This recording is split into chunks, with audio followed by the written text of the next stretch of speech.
Ukraine में war से तबाही बदस्तूर जारी है। पुतिन के नॉन स्टॉप प्रहार से यूक्रेन में हाहाकार मचा हुआ है। रूसी कहर से यूक्रेन का शहर शहर कांप रहा है और इसी बीच रूस कीव के और करीब पहुंच गया है। हालांकि वॉर के बीच रूस हर दिन मानवीय कॉरिडोर बना रहा है ताकि वहां पर फंसे लोगों को बाहर निकाला जा सके। नमस्कार, मैं हूं आपके साथ हेमंत कुमार। विनाश काल का आज 16वां दिन है। यूक्रेन बर्बाद हो रहा है, तबाह हो रहा है, शहर शहर खंडहर सा मंजर है। पुतिन जिद पर अड़े हैं, लेकिन जेलेंस्की है कि झुकने को तैयार नहीं है।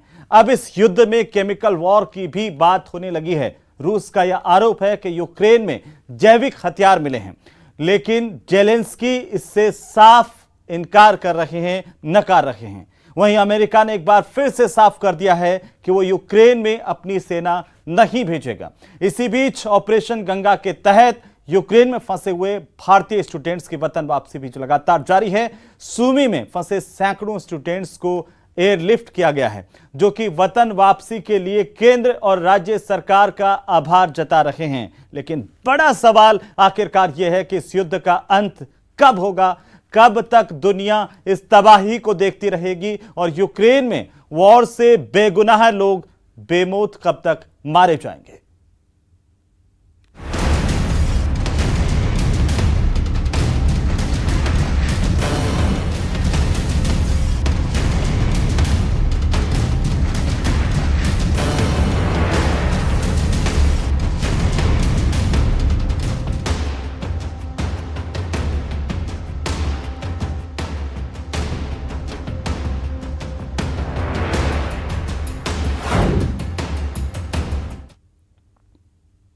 तो न्यूज 18 राजस्थान पर यूक्रेन में तबाही के मंजर की एक एक तस्वीर हम आपको बताएंगे। लेकिन शुरुआत इस वक्त की सबसे बड़ी खबर के साथ। रूस और यूक्रेन के युद्ध का 16वां दिन है आज, और आज भी लगातार इस तरह से तबाही देखने को मिल रही है।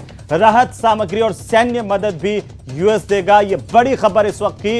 1 लाख करोड़ से अधिक की मदद यूएस की तरफ से देने का ऐलान किया गया है। यूक्रेन के लिए अमेरिका में एक बिल पास किया गया है। यूक्रेन की मदद अमेरिका करेगा। ये बड़ी जानकारी इस वक्त की। रूस और यूक्रेन के युद्ध का 16वां दिन, और 16वें दिन एक बड़ा ऐलान किया गया है। आपको बता दें, इस वक्त की सबसे बड़ी खबर है कि 1 लाख करोड़ से अधिक की सहायता राशि यूक्रेन को दी जाएगी। यूक्रेन के लिए अमेरिका में एक बिल पास किया गया है, और अब यह साफ होता हुआ नजर आ रहा है कि यूक्रेन की मदद करेगा। राहत सामग्री और सैन्य मदद भी यूएस यूक्रेन को देगा। यह बड़ी खबर है, लेकिन सवाल बरकरार है कि आखिरकार इस युद्ध का अंत कब होगा, कैसे होगा।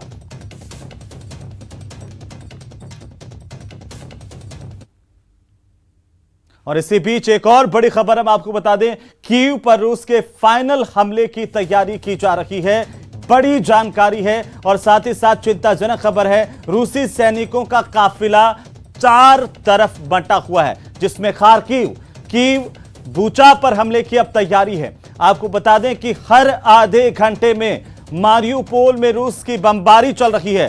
चर्निहिव में हमले में यूरी गैगरिन स्टेडियम पूरी तरह से तबाह हो गया है। इस बात की जानकारी भी सामने आ रही है। तो ये बड़ी खबर, खार्किव, कीव और बूचा पर हमले की तैयारी अब रूस की तरफ से की जा रही है। हर आधे घंटे में मारियुपोल में रूस की बमबारी देखने को मिल रही है। तबाही का ये मंजर लगातार बदहाली और भीषण होता जा रहा है। आपको ये तस्वीरें हम दिखा रहे हैं, और साथ ही साथ ये भी बता दें कि अब एक फाइनल हमले की तैयारी रूस की ओर से की जा रही है। और इसी बीच खबर यह है कि चर्निहिव में हमले में यूरी गैगरिन स्टेडियम पूरी तरह से तबाह हो गया है।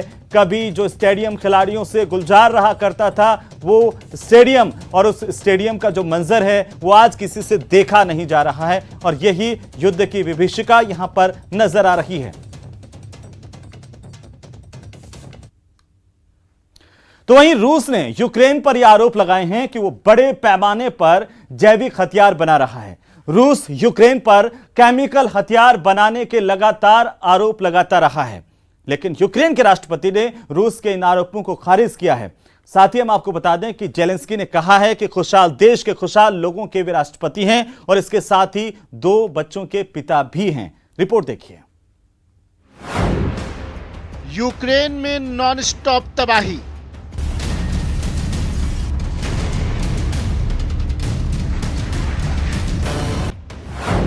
सुलगते शहर, खंडहर घर।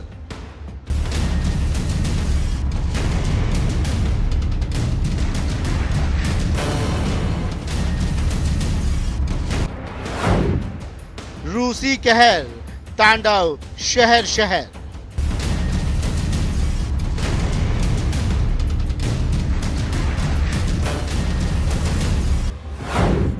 पुतिन का प्रहार, नॉन स्टॉप वॉर।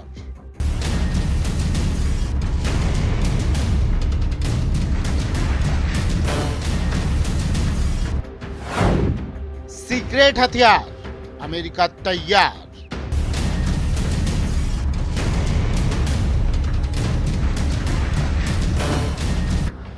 ना रूस रुक रहा है और ना यूक्रेन झुक रहा है। हर दिन मौत का आंकड़ा बढ़ रहा है और तबाही की तस्वीरें आ रही हैं। शहर सुलग रहे हैं और आशियाने खंडहर हो रहे हैं। विनाशकारी वॉर की वजह से लाखों लोग बेघर हो रहे हैं। रूस यूक्रेन युद्ध का आज 16वां दिन है।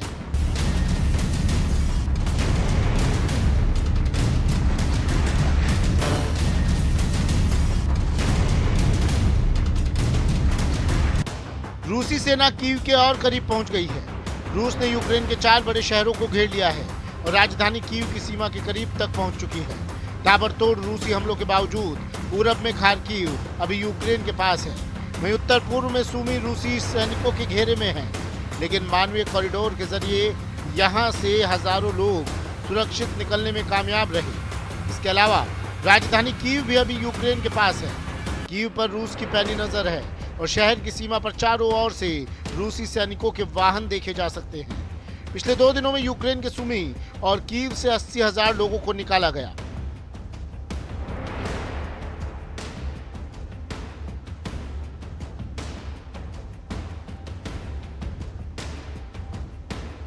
इस बीच रूस ने हर दिन सुबह 10 बजे अपनी ओर से मानवीय गलियारा बनाने की बात कही है, जिससे युद्ध में फंसे नागरिकों को निकाला जा सके या उन्हें मानवीय सहायता पहुंचाई जा सके।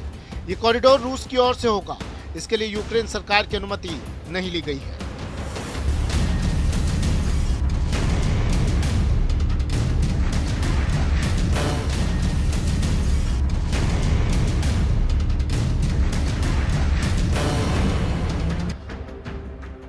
इस बीच रूस के विदेश मंत्री सर्गेई लावरोव का एक बड़ा बयान आया है।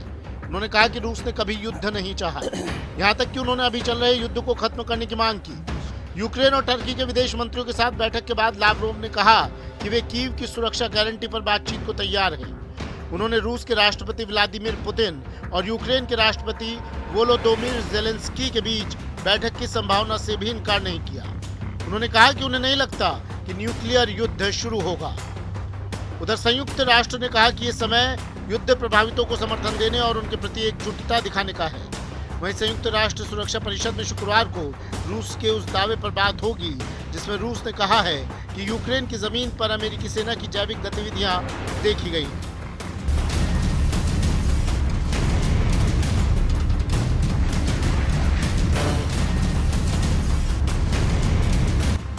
वहीं यूक्रेन के शिक्षा मंत्री ने दावा किया है कि रूस ने उनके देश में 280 स्कूल कॉलेज तबाह कर दिए हैं। यूक्रेन के शिक्षा मंत्री ने कहा है कि रूस ने बमबारी और हवाई हमले कर देश के 280 स्कूल कॉलेजों को तबाह कर दिया।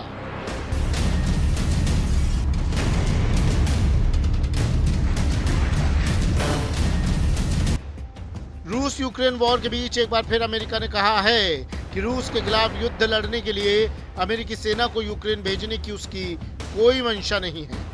अमेरिका ने साफ कर दिया है कि हमारा फोकस इस पर है कि किस तरह विश्व युद्ध को टाला जाए।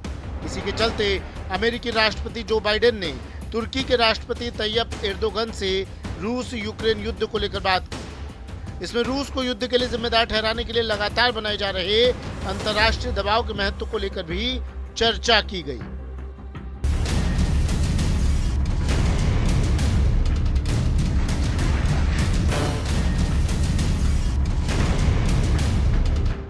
यूक्रेन ने अंतर्राष्ट्रीय परमाणु ऊर्जा एजेंसी को सूचित किया है कि उसका चेर्नोबिल न्यूक्लियर पावर प्लांट से संपर्क पूरी तरह खत्म हो गया है। बताया जा रहा है कि इस प्लांट पर रूसी सेना कब्जा कर चुकी है। एजेंसी के director general Rafael Mariano Grossi ने ट्वीट कर ये जानकारी दी। हालांकि उन्होंने कहा कि एजेंसी परमाणु सुरक्षा को लेकर रूस और यूक्रेन के बीच उच्च स्तर पर संपर्क स्थापित कर दिया है, लेकिन इस युद्ध का अंत अभी नजर नहीं आता। यूक्रेन पर पुतिन का प्रहार तेज होता जा रहा है। रूस शहर शहर यूक्रेन की घेराबंदी कर रहा है, लेकिन इस घमासान के बीच ज़ेलेंस्की किसी भी सूरत में पुतिन से हार मारने को तैयार नहीं।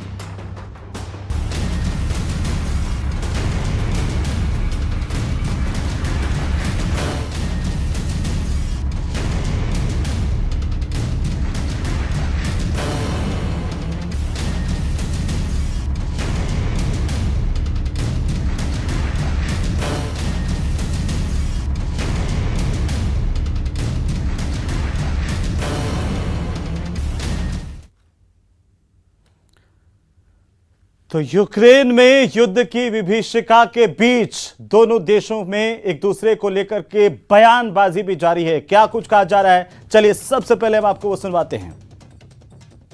Головних завдань для нас сьогодні була організація гуманітарних коридорів: Суми, Тростянець, Краснопілля, Ірпінь, Буча, Гостомель, Ізюм.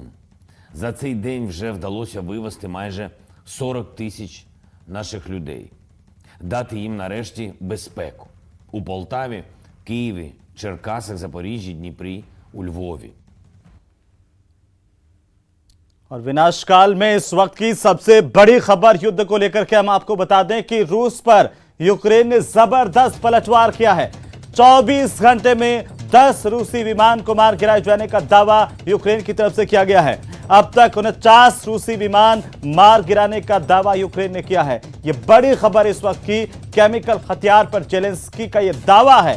चीन ने रूस पर कई प्रतिबंध लगाए, विमान उपकरणों की सप्लाई रोकी। ये सबसे बड़ी खबर रूस और यूक्रेन युद्ध से जुड़ी हुई। तो अब तक 49 रूसी विमानों को मार गिराने का दावा यूक्रेन की तरफ से किया गया है। केमिकल हथियार पर ज़ेलेंस्की ने यह बड़ा दावा किया है।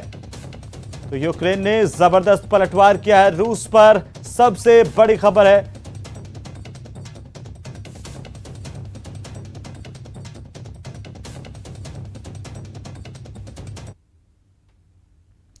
तो रूस और यूक्रेन वॉर में केमिकल हथियारों के इस्तेमाल के अंदेशे लगातार जताए जा रहे हैं। अमेरिका और रूस के अपने अपने दावे से लेकर के हैं। रूस ने कहा है कि यूक्रेन में जैविक हथियार मिले हैं। अमेरिका ने कहा है कि अमेरिका ऐसे हथियार नहीं बनाता है।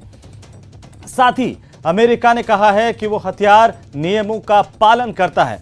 रूस का दावा है कि अमेरिका ने यूक्रेन में ये हथियार रखवाए हैं, जबकि अमेरिका ने कहा है कि वो ऐसे जैविक हथियार नहीं बनाता है। ये आपको ये भी बता दें कि रूस ने वहीं दावा किया है कि इन जैविक हथियारों का सैन्य इस्तेमाल होना था, जबकि वॉर में जैविक हथियारों का इस्तेमाल होना था। लेकिन अमेरिका ने कहा है कि वो जैविक हथियार नहीं रखता है। मतलब साफ कि रूस यूक्रेन युद्ध में अब केमिकल वॉर का खतरा मंडरा रहा है। तो इस महायुद्ध से यूक्रेन में मौत का तांडव देखने को मिल रहा है। वहां से लाखों लोगों का पलायन हो चुका है, जबकि लाखों लोग बेघर हो रहे हैं, घर छोड़ने के लिए मजबूर हैं। और इसी बीच ऑपरेशन गंगा के तहत भारतीय छात्रों की वतन वापसी भी लगातार जारी है। सुमी स्पेशल फ्लाइट से आज 242 छात्रों की घर वापसी हुई है। यह खास रिपोर्ट देखिए। यूक्रेन से निकाले, भारत पहुंचाए।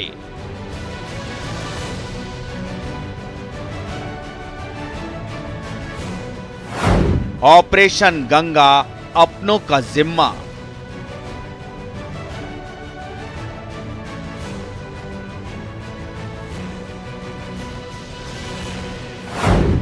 सूमी में संकट, दहशत में पल पल।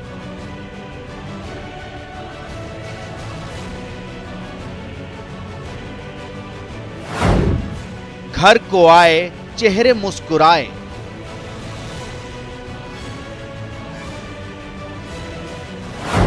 रेस्क्यू के लिए शुक्रिया सरकार।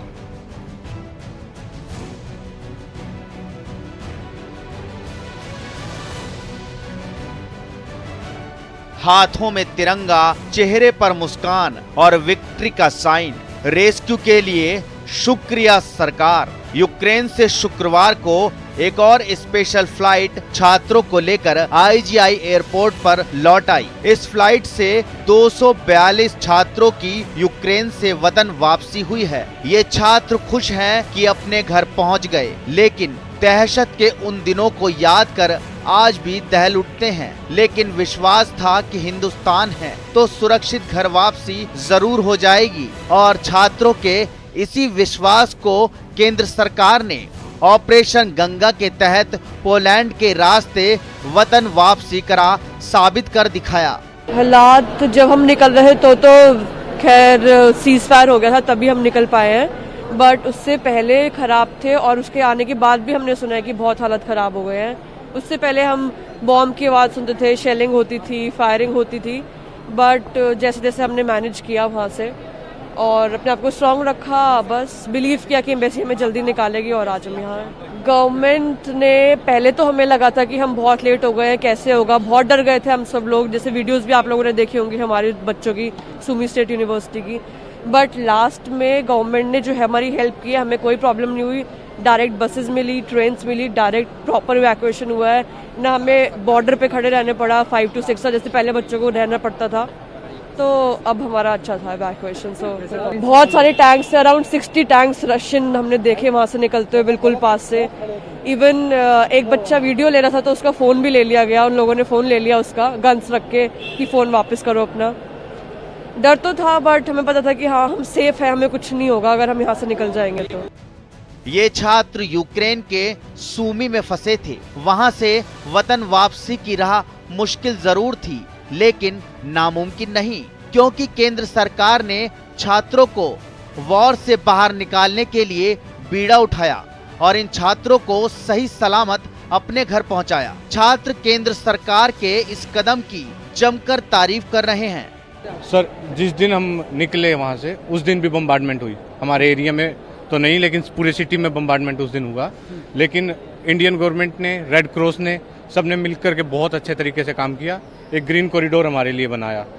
वो लंबा रास्ता था, लेकिन गवर्नमेंट ने बहुत सेफली हम लोगों को वहाँ से निकालने का काम किया। सर, हम इसके लिए थैंकफुल हैं हमारे इंडियन एम्बेसी के, रेड क्रॉस के और माननीय प्रधानमंत्री मोदी जी के। ऐसे हमने देखा हमारे आसपास से जब बच्चों को निकाल रहे थे तो हमें होप हुई कि हमें भी जल्दी निकाल लेंगे, लेकिन फिर पता लगा कि सुमी जो एरिया है वो बहुत डेंजरस है। उसकी जियोग्राफिकल जो कंडीशंस है, रशिया के बॉर्डर आस पास में है, पूरी रशियन आर्मी आसपास से घेरे हुए, तो निकलने में बहुत प्रॉब्लम थी सर। लेकिन वही थैंकफुल है इंडियन गवर्नमेंट के, उन्होंने इतने अच्छे सक्सेसफुल तरीके से हमको सिक्योरली निकाला। तो अब ऐसा ही लग रहा है बस पहुंच गए हैं घर पे, ये सबसे अच्छी फीलिंग है सर। आपने देखा बहुत अच्छा सर। भारत लौटे ये छात्र बताते हैं कि सूमी के हालात बेहद खराब थे। जबरदस्त गोलीबारी और तबाही थी। बमबारी से बचने के लिए कई दिनों तक बंकरों में रहना पड़ा। वहाँ पे बहुत सफ़र किया हमने। वहाँ पे खाने पीने की दिक्कत आ रही थी, इलेक्ट्रिसिटी नहीं थी, बंकरों में रह रहे थे हम। और अभी हमने लास्ट 3 डेज कंटिन्यू ट्रैवल किया है यहाँ तक आने के लिए। एम्बेसी वालों ने हमारे लिए बहुत हेल्प की है। 3 दिन से लगातार हमको सेफ यहाँ तक पहुँचाया है। गवर्नमेंट ने बहुत किया, हम गवर्नमेंट के थैंकफुल है जो उन्होंने हमें यहाँ निकाला है। बस में बैठे तो अभी लग रहा है अब हम घर जा रहे हैं, सेफ जोन में हैं। वहाँ से निकलने के बाद ही कैसा लग रहा है भारत में आके? भारत में आके बहुत अच्छा लग रहा है। अपने बच्चों की वतन वापसी हुई तो घर वालों की जान में जान आई। एयरपोर्ट पर जाकर बच्चों को फूल माला पहनाकर स्वागत किया, मिठाई खिलाकर मुंह मीठा करवाया। सुरक्षित वापसी पर स्टूडेंट्स के साथ साथ परिजन भी शुक्रिया करते नहीं थक रहे हैं। वहाँ पे हमारे शहर थोड़ा कट के था तो हमें अटेंशन थोड़ा कम मिला हमारे शहर को। 13 डेज थे हमारे बहुत बुरे गुजरे, बट अंततः हमारे यहाँ पे यूनिवर्सिटी और प्रशासन के द्वारा हमारी हेल्प की गई और एम्बेसी की ओर से हमें थोड़ी सपोर्ट मिला। उसके बाद एंड में आके हमारे यशस्वी प्रधानमंत्री जी द्वारा हमें वहाँ से इवैक्यूएट किया गया। हम अप्रिशिएट करते हैं हमारी गवर्नमेंट के लिए, बट उनको भी इतना पता नहीं था क्योंकि हमारा शहर बहुत छोटा सा है, ज़्यादा बड़ा शहर नहीं है। सबको लगता था कि रशिया को इसमें कोई इंटरेस्ट नहीं है, बट जब खार्कोव और कीव जैसे बड़े शहरों पे धमाके होते हुए हमारे शहर तक पहुंचे तब हमें पता चला कि हमें कुछ करना चाहिए, हमारी एम्बेसी को बताना चाहिए। उस टाइम तक वो सोच रहे थे कि हम सब शायद सेफ हैं वहाँ पे, बट जब वहाँ पे बम्बार्डमेंट शुरू हो गया तो फिर हमें उस चैलेंजेस को अपने गवर्नमेंट को बताना ही पड़ा। भारत में है तो सब सेफ ही हैं, यहाँ पे कोई दिक्कत नहीं है। अपने वतन लौट आए हम, सारे जहाँ से अच्छा हिंदुस्तान हमारा। मैं अपने आप को काफ़ी सौभाग्यशाली फील कर रहा हूँ कि मैं आज अपने बच्चे को एक तरीके से दोबारा जन्म के रूप में पा रहा हूँ। ऐसा जैसा माहौल था वहाँ पर और जैसी परिस्थितियाँ बन चुकी थी, तो इन परिस्थितियों को देख करके हम घबरा गए थे कि बच्चे का नामुमकिन है। लेकिन मैं भारत सरकार का, अपने हिमाचल प्रदेश की सरकार का बहुत ही धन्यवादी हूँ, जिन्होंने इतना इनिशिएटिव लेकर के हमारे बच्चों की वैल्यू समझी, हमारे बच्चों के जीवन का मूल्य समझा और हमारी पीड़ा को समझा। मैं एक बार सभी लोगों का और आपकी एजेंसीज का जिन्होंने इतनी मदद की, जिन्होंने इतने इस परिस्थितियों को हाईलाइट किया, आपका भी धन्यवाद। आज अपने वतन लौटे इन छात्रों में राजस्थान के भी 13 छात्र शामिल हैं। ये सभी स्टूडेंट्स सूमी में भारी संकट में थे। वतन वापसी में वक्त जरूर लगा, लेकिन सुकून है कि संकट से सुरक्षित निकल आए। कॉन्फ्लिक्ट जोन था सूमी, वहाँ से निकलना बहुत भारी काम था, निकालना वगैरह। रोड भी टूटा हुआ था, रेलवे स्टेशन भी टूटा हुआ था। तब एम्बेसी और रेड क्रॉस ऑर्गेनाइजेशन है, उन्होंने अपनी मेहनत से निकाला, जो भी किया वगैरह। रूट वगैरह जो 3 घंटे का रूट था वो 12 घंटे में कवर किया हमने, और पोलैंड आते आते लगभग 37 घंटे के आसपास का टाइम लगा। क्या गवर्नमेंट ने उनकी तरफ से बेटर किया है, उनको सेफ जोन से लाना था हमको, तो जैसे उन्होंने ट्राई किया अपना जो भी बेस्ट था। थोड़ा टाइम लगा लेकिन जो भी सही था। तो थैंक यू कहना चाहेंगे गवर्नमेंट को, और राजस्थान गवर्नमेंट को भी बहुत अच्छे से, और सर कुसुम फार्मा करके उनको भी थैंक्स कहना चाहेंगे। पूरे देश की नजर सूमी में फंसे 700 स्टूडेंट्स के एयरलिफ्ट पर टिकी थी। सरकार ने भी कमर कस ली थी कि सूमी से सभी स्टूडेंट्स की वतन वापसी कराई जाएगी। आफत से निकलकर खुशी की ऐसी घड़ी आएगी। Bureau report, news 18। तो यूक्रेन संकट से निकल करके जो छात्र सकुशल अपने वतन वापस पहुंचे हैं, वो यूक्रेन का हाल बताकर कांप उठते हैं। लेकिन सुकून इस बात का है कि केंद्र सरकार ने समय रहते इस संकट से उनको बाहर निकाल लिया और सही सलामत अपने घर पर पहुंचा दिया। इस रेस्क्यू के लिए छात्रों के साथ साथ परिजन भी सरकार का आभार जता रहे हैं। जिस दिन हम निकले उस दिन कुछ नहीं था, क्योंकि हमारे लिए सीज फायर हुआ था, और उसके अगले दिन एक ब्लास्ट हुआ था, 2 ब्लास्ट हुए थे एक्चुअली। और हाँ, और आई थिंक कंटिन्यूस बहुत सारे ब्लास्ट और शेलिंग वो सब हो रही थी। सर रिस्की तो था, लेकिन अभी लेना था, रिस्क लेना था, हम अपनी कंट्री वापस आना था। अच्छा फील हो रहा है, रियली फील हो रहा है, हम सेफ जगह है।